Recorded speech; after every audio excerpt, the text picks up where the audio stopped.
how to make ice cream cake. It's Justin's birthday tomorrow, and so I wanted to make him ice cream cake, and I started a tradition last year of making him an ice cream cake, and I want to continue to do so every single year. And so let's go ahead and begin. First of all, put on an apron. It does, this is not really messy, so if you don't have one, it's a-okay, or just put something on that you don't mind getting dirty. I actually just came home from work, and I wanted to wear this apron because Justin got it for me. It's like, he got it from like a vintage store during one of his business trips. Okay, so you've got your apron on, and so what will you be needing to make ice cream cake? So first of all, you're going to need any ice cream that you like, a half gallon of ice cream, and you're going to want to put that somewhere to let it soften, because when you buy your ice cream, it's really hard, but you want your ice cream to soften for a while, and so put it on your kitchen counter and have it soften for a while. You'll also need a bag of Oreo cookies if you want to make an Oreo cookie crust, which I will be making. You're going to need a 1/4 cup of melted butter, which I already did so. I hope you can see. Also, a cup and a half or 2 cups of walnuts, and this is optional again. Justin likes walnuts, and he likes peanut butter flavored ice cream, and he likes an Oreo crust, and so that's what I'm making. And also, this is optional, strawberries to decorate your cake afterwards. I just chopped it up quickly. You're also going to be needing, it's optional, chocolate syrup if you want to use it to decorate your ice cream cake. And you're going to need a rolling pin, one large Ziploc bag like so, and this is the main thing. You're going to need a formed spring pan, and what a formed spring pan is, it's a pan that you can unlock, and your cake will come out like this. So you just unlock it, you just press this, and it releases, and your cake is like this. So friends, let's go ahead and get started with the crust. So the crust I'm going to be making is just a regular old Oreo cookie crust. And just open up your bag of Oreos. You're going to want to grab about 18 cookies into a Ziploc bag. Place it in your Ziploc bag. More if you like a thicker crust. So I'm just going to go ahead and try 18 and see if that works out well. And you can always create your cookie crust into crumbles by putting it into your food processor or a blender, but some of you may or may not have that, so this is the easiest way. I'm just going to place my Oreo cookie down, and I'm just going to smash it with the rolling pin. And just roll it and smash it and roll it and smash it, and I'll show you friends how it looks like. So just go ahead and smash your cookie crust into a crumb-like consistency. Friends, so once your cookie crust is kind of smashed, you can just use your hands. You can actually use your fingers and squeeze. And this is pretty fun. You can do this while watching TV or something. And so just go ahead and squeeze. And once you think it's a good consistency for your crust, you're going to want to get a large bowl and a spatula or a spoon or anything to mix up the crumbs and the butter. Okay friends, so this is crumb-like consistency. You're going to want to grab your bowl and your spatula or spoon and place your crumbs inside your large bowl, like so. And you're going to want to grab your melted butter. If you have not melted it, just go ahead and put your butter in the microwave and melt it for about 30 seconds or so. Just want to put your melted butter in there.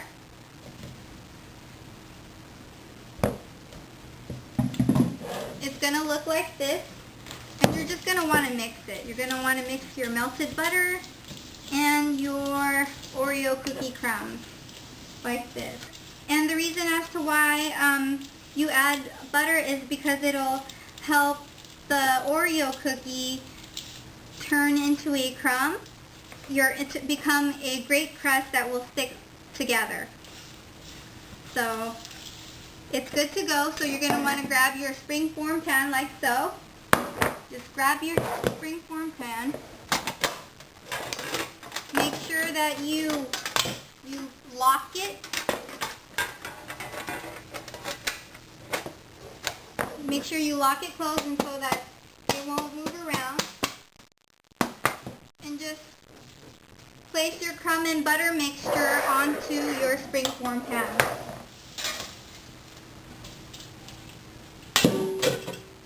And it's going to look like this, friends.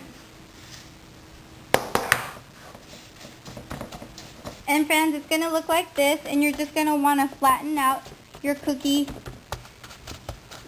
crumb crust like so. Okay, so once your ice cream has been melting while you were prepping up your crust and it's softened, it may look like this.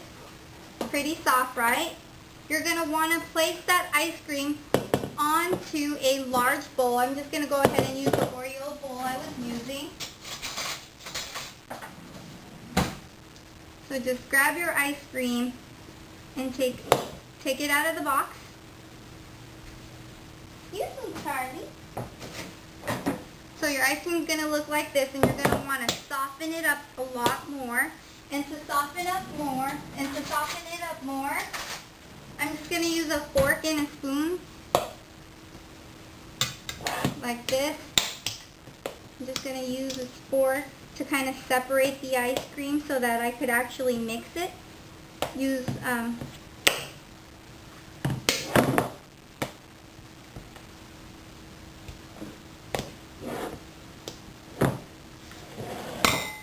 Okay, so once your ice cream is completely mixed and softened like this, you can go ahead and add contents that you want to add. But if you did not want to add anything to your ice cream, you can just go ahead and just pour it on top of that form spring pan.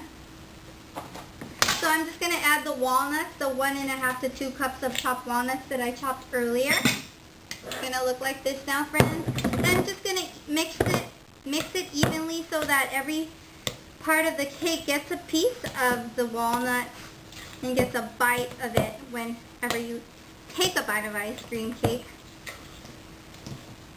And so it's going to look like this. And this ice cream smells so good.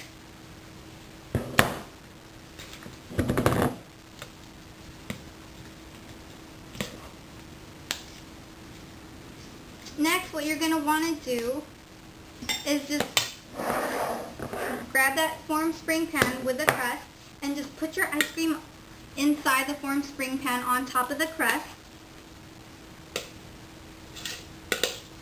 Like so. And then you're going to want to flatten it and distribute the softened ice cream evenly.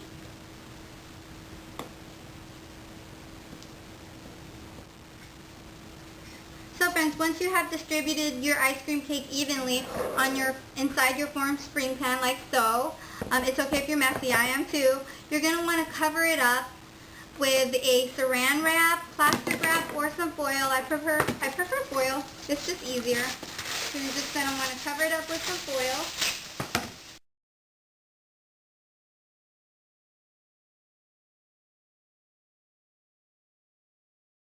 Okay friends, it's the next day, so you're going to want to remove your ice cream cake from your freezer. I wrapped it in foil. So remove your ice cream cake from your freezer, and your ice cream cake is super hard. And make sure before you do anything and everything to wash your hands, and I already did so. So the next step is to grab a knife. Okay friends, so you're going to want to grab your knife and just go around the edges like so, and this will separate the pan and the ice cream. Just continue to do so all around the pan. Okay friends, so I just pretty much drizzled on some chocolate and added strawberries. You can decorate it any way you like with anything. And if you are celebrating a birthday or anything special, make sure to get your candles ready. Thank you friends so much for watching, and I wish you all a wonderful ice cream making day. And please let me know what other recipes or things you'd like for me to share with you. Have a wonderful day. Bye.